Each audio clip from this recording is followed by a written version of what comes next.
नमस्कार, जय श्री कृष्णा, राधे राधे। प्रिय दर्शक बंधुओं, स्वागत है एक बार फिर आप लोगों का अपने गजब ज्ञान यूट्यूब चैनल में। एक बार माँ लक्ष्मी ने भगवान नारायण से दो प्रश्न कर दिए। प्रभु, मेरे दिल और दिमाग में दो प्रश्न चल रहे हैं, आप उनके उत्तर दे करके मुझे संतुष्ट कर दीजिए। भगवान नारायण कहते हैं, कहो लक्ष्मी, क्या है तुम्हारे दिमाग में दोनों प्रश्न, उन दोनों प्रश्नों के उत्तर दे करके मैं तुम्हें संतुष्ट करूँगा। तो माँ लक्ष्मी पूछती हैं, प्रभु मेरे दिमाग में एक बात नहीं आती है, मैं बहुत बार सोचा करती हूँ। मेरे पहला प्रश्न तो ये है कि क्या पति पत्नी का रिश्ता 7 जन्म तक हुआ करता है, और दूसरा प्रश्न मेरा ये है कि पति पत्नी कौन से कर्म करें जिससे अगले जन्म में दोनों मिल सके, यानी अगले जन्म में दोनों फिर एक हो सके। भगवान नारायण समझाते हैं, लक्ष्मी बहुत सुंदर प्रश्न किया है तुमने। कलयुग में इन प्रश्नों के उत्तर जो कोई सुनेगा उनके लिए बहुत ज़्यादा लाभकारी होगा, क्योंकि कलयुग में सबसे ज़्यादा और रिश्ता थोड़ी थोड़ी बातों पर बिगड़ने वाला रिश्ता होगा तो वो पति पत्नी का रिश्ता होगा। ज़्यादातर लोग छोटी छोटी बातों पर पति पत्नी आपस में दरार पैदा करने के बाद में और एक दूसरे से दूर हो जाते हैं। तो इन प्रश्नों के उत्तर जो कोई कलयुग में सुनेगा वो कभी दुखी नहीं रहेगा। बस आपसे निवेदन ये है लक्ष्मी जी, कृपया आप कहानी को पूरा सुनिएगा। मैं एक कहानी के माध्यम से आपको दोनों प्रश्नों के उत्तर देना चाहता हूँ, बस ध्यान रहे कि आपको पूरा जरूर सुनना है। माँ लक्ष्मी कहने लगी, प्रभु चाहे कुछ हो जाए, जब तक आप कहानी सुनाओगे तब तक मेरा मन एकाग्रचित होकर के मैं जरूर आपकी तरफ ध्यान रखूंगी। भगवान नारायण कहानी सुनाना प्रारंभ करते हैं। भगवान नारायण कहते हैं, लक्ष्मी सुनिएगा। बहुत प्राचीन काल की बात है कि जंगल में और एक पुराना पीपल का पेड़ था, और उस पीपल के पेड़ पर और एक बंदर और एक बंदरिया यानी बंदर का जोड़ा रहा करता था। उन दोनों में बहुत लगाव था, बहुत।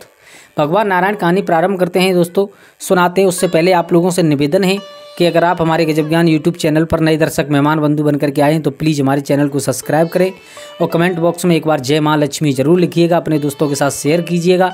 मैं माँ लक्ष्मी से प्रार्थना करूँगा, हे माँ, जो कोई कमेंट बॉक्स में जय माँ लक्ष्मी लिखे, चैनल को सब्सक्राइब करे, उसके घर में कभी भी धन दौलत की कोई कमी ना हो, परिवार हमेशा सुखी रहे, परिवार में कभी कलह या विकार ना आए। तो चलो आ जाओ, समय ज़्यादा बर्बाद ना करते हुए गौर करते हैं कहानी की तरफ। भगवान नारायण सावधान करते हैं, सुनिएगा। वो बंदर और बंदरिया का जोड़ा बड़े प्यार से रहा करता था। रोजाना की भांति एक रात दोनों उसी वृक्ष पर बैठे हुए थे। बंदर बेचारा सो गया, बंदरिया लेकिन रात जग रही थी। लेकिन उसी वृक्ष पर कहीं से आकर के चकवा और चकवी का जोड़ा बैठ जाता है, और जब वो जोड़ा बैठ जाता है तो वो आपस में बातें करता है। चकवी कहती है, पिया कोई ऐसी बात कहो जिससे ये रात कट जाए। चकवा कहता है, एक काम करो बद्रे, तुम ही कुछ ऐसा सुना दो जिससे ये रात कट जाए, ये रात बड़ी लंबी लग रही है।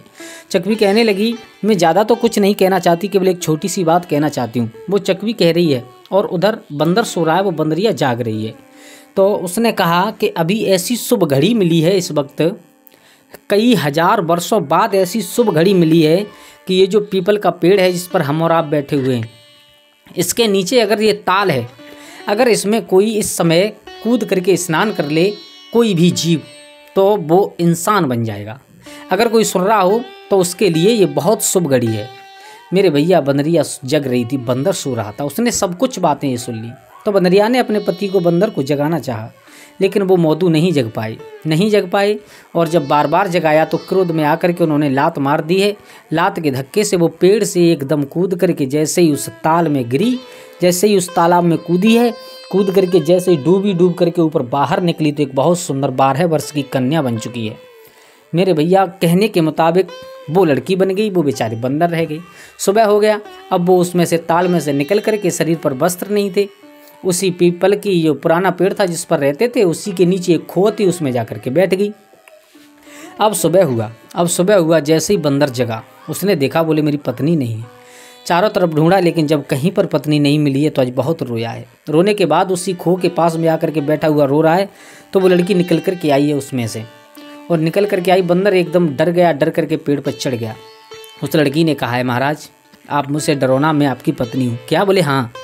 बोले मेरी पत्नी तुम कैसे हो सकती हो? सारा हाल बताया। बोले आप सो गए थे, लेकिन रात्रि में चकवी ने ऐसी बात बताई थी कि उस समय इस सरोवर में, इस ताल में जो कोई स्नान कर लेगा वो पुरुष और स्त्री बन जाएगा।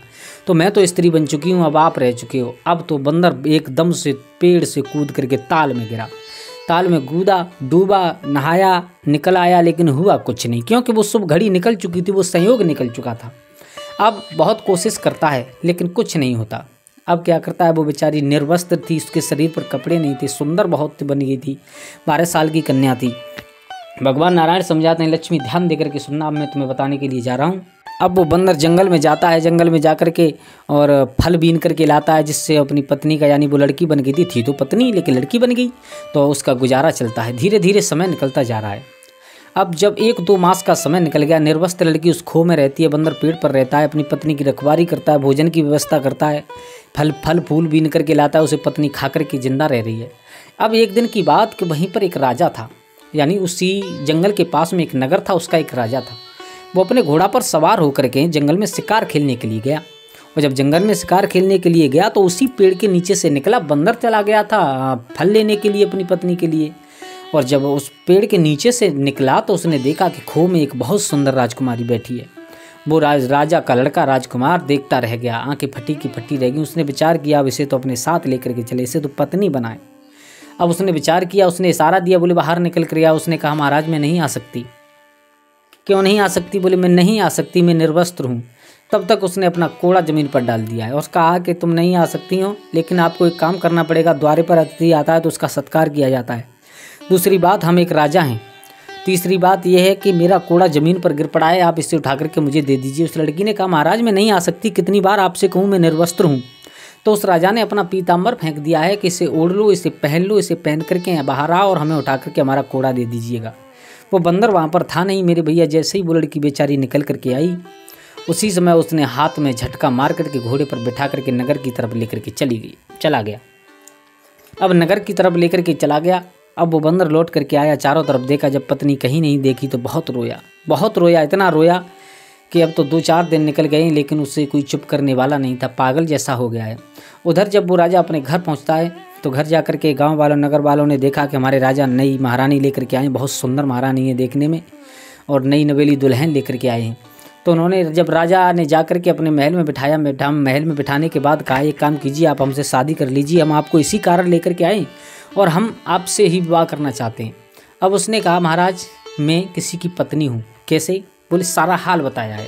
बोले मैं एक बंदर की पत्नी हूँ, ऐसा संयोग मिला था जिस कारण मेरी काया पलट गई, मैं इंसान हो गई हूँ, अन्यथा मैं एक बंदरिया हूँ और मैं आपसे विवाह नहीं कर सकती। अब जब राजा के दिल और दिमाग पर वही लड़की छाई हुई थी, राजा ने कहा चाहे साम दाम दंड भेद, चाहे चारों नीति अपनानी पड़े, लेकिन मैं तुम्हें जरूर विवाह यानी जरूर अपना करके रहूँगा।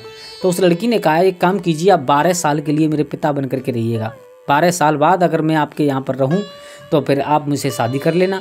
उस राजा ने विचार किया चलो कोई बात नहीं, 12 साल की बात है और वो बंदर करेगा भी क्या, तो चलो कोई बात नहीं है, 12 साल तक तुम हमारी बिटिया बन करके हमारे आंगन में रहो, लेकिन उसके बाद ध्यान रखना 12 साल पूरे होने के बाद शादी करनी पड़ेगी। बोले हाँ जरूर करेंगे।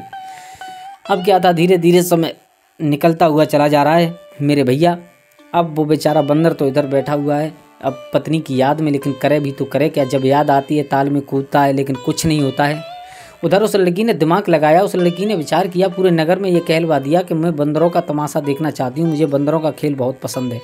जो कोई बंदर लाला करके मेरे द्वार पर नचाएगा और जो अच्छा नचाएगा उसे सबसे ज़्यादा इनाम दिया जाएगा। मेरे भैया राजा रानी की बात कौन टाल सकता है। अब तो हजारों मदारी अपने अपने बंदरों को लेकर के आते हैं, लड़की को नाच दिखाते हैं, उचित इनाम लेकर के चले जाते हैं। अब एक वृद्ध मदारी था, उस वृद्ध मदारी के पास में कुछ नहीं था। भगवान नारायण समझाते हैं लक्ष्मी ध्यान दे करके सुनना, मैं बताऊंगा आपको कि पति पत्नी का रिश्ता कितने जन्म का होता है, पति पत्नी 7 जन्म तक रह सकते हैं या नहीं रह सकते, या कौन सा कर्म करने से अगले जन्म में उसे वही पति या पत्नी मिलता है। ध्यान दे करके सुनना।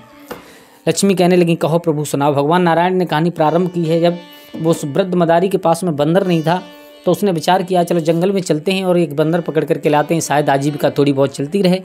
तो वो जंगल में पहुंचा है, कहाँ, उसी पेड़ के पास में जिस पर वो बंदर रहा करता था, उस लड़की का पति।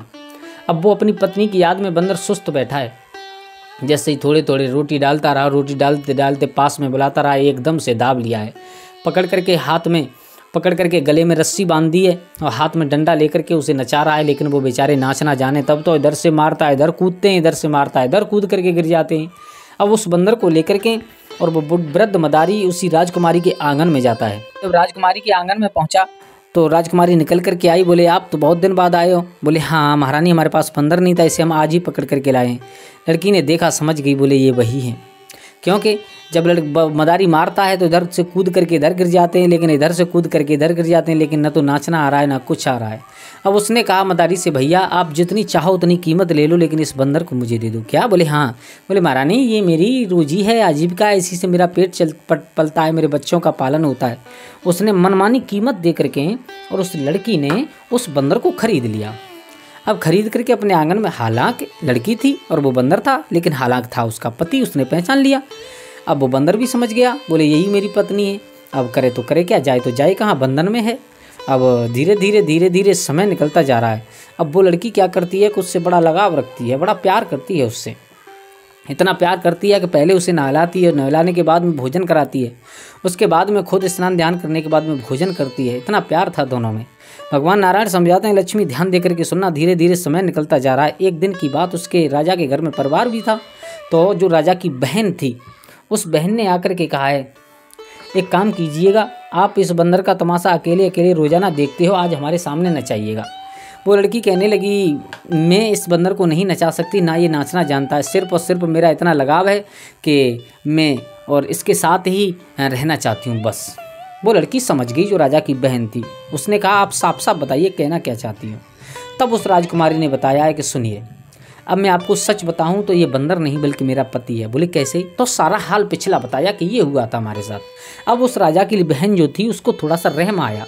उसने विचार किया कि इसके साथ तो बहुत अन्याय हो रहा है, मेरा भैया बहुत बड़ा अन्याय कर रहा है, अब इससे यहाँ से बंधन से मुक्त कैसे कराया जाए। तो उस लड़की ने और उस राजकुमारी ने और राजा की बहन ने, दोनों ने प्लान बनाया। क्या प्लान बनाया? बहन कहती है, एक काम करते हैं, आप यहाँ से निकल जाइए। उसने कहा, मैं यहाँ से नहीं निकल सकती। और फिर मेरे पति बोले, उनकी चिंता मत कीजिए, उन्हें हम छोड़ देंगे, आप यहाँ से निकल जाइए। उस राजकुमारी ने वहाँ से निकलने की कोशिश की, लेकिन द्वार पर पहरा बहुत था, बेचारी नहीं निकल पाई। यानी कहने का मतलब, दोनों ने बहुत प्लान बनाया लेकिन कुछ नहीं हुआ, बस जैसे कि तैसे रही। भगवान नारायण समझाते हैं, लक्ष्मी ध्यान देकर के सुनना। अब एक दिन की बात के कहीं पड़ोस में गीत मंगलचार हो रहे थे। तो जो राजकुमारी थी वो उसी बहन के साथ में, और गीत यानी गाने के लिए जो स्त्रियां मंगल गाती हैं उनमें चली गई है। और जब उनमें गई, अब वो बेचारे घर पे अकेले रह गए। चारपाई से बांध दिया था उन्हें, उसे बांधने के बाद में चली गई। बेचारी भूल गई कि मुझे तो भोजन कराया है, ना स्नान कराया है आज। अब वो बेचारे, उनको भूख लगी, प्यास लगी, इधर उधर थोड़ी बहुत देर कूदने के बाद में एकदम छलांग लगाई। गले में रस्सी थी, तो जो महल का जो छज्जा होता है उससे एकदम नीचे लटक गई। चारपाई में रस्सी बंधी हुई थी, गले में रस्सी पड़ी हुई थी, छज्जे से नीचे लटके। तो अब आप ही जानते हो, अगर गले में रस्सी पड़ी हुई हो और कोई इंसान लटक जाए तो उसका क्या होगा। थोड़ी बहुत देर में उनको फांसी लग करके वो बंदर मर जाता है। भगवान नारायण समझाने लगे, लक्ष्मी सुनिएगा ध्यान लगा करके। अब जब वो बंदर तो मारा गया, अब वो लड़की जब लौट करके आई है, उसने देखा, बोले ये हाल क्या हो गया, मेरा पति मारा गया, अब मैं करूं तो करूं क्या। बहुत रोई है, इतनी रोई है कि उसे कोई चुप कराने वाला नहीं था। अब उस बंदर का दाह संस्कार करने के लिए ले जाने लगे हैं लोग। तो वो लड़की साथ में गई है। वो राजा आया, उस राजा ने कहा, एक काम कीजिए, आप कहाँ जा रही हो, इसका तो हमारे नौकर चाकर हैं, यही अंतिम संस्कार कराएंगे। उस लड़की ने साफ साफ शब्दों में कहना चाहा। उसने समझा कि इससे आगे तो कुछ हो नहीं सकता और मैं इसके साथ में रह नहीं सकती, तो मुझे साफ साफ बताना होगा। साफ साफ शब्दों में राजा को बताया है, सुनिएगा मैं इसके साथ में सती होना चाहती हूँ। बोले क्यों? बोले ये मेरे पति हैं। आप एक बात का ध्यान कीजिए, कुछ दिन पहले जब आप मुझे नगर में लेकर के आए थे तो मैंने आपको एक बात बताई थी कि मैं एक बंदर की पत्नी हूँ, ये वही बंदर है क्या? बोले हाँ।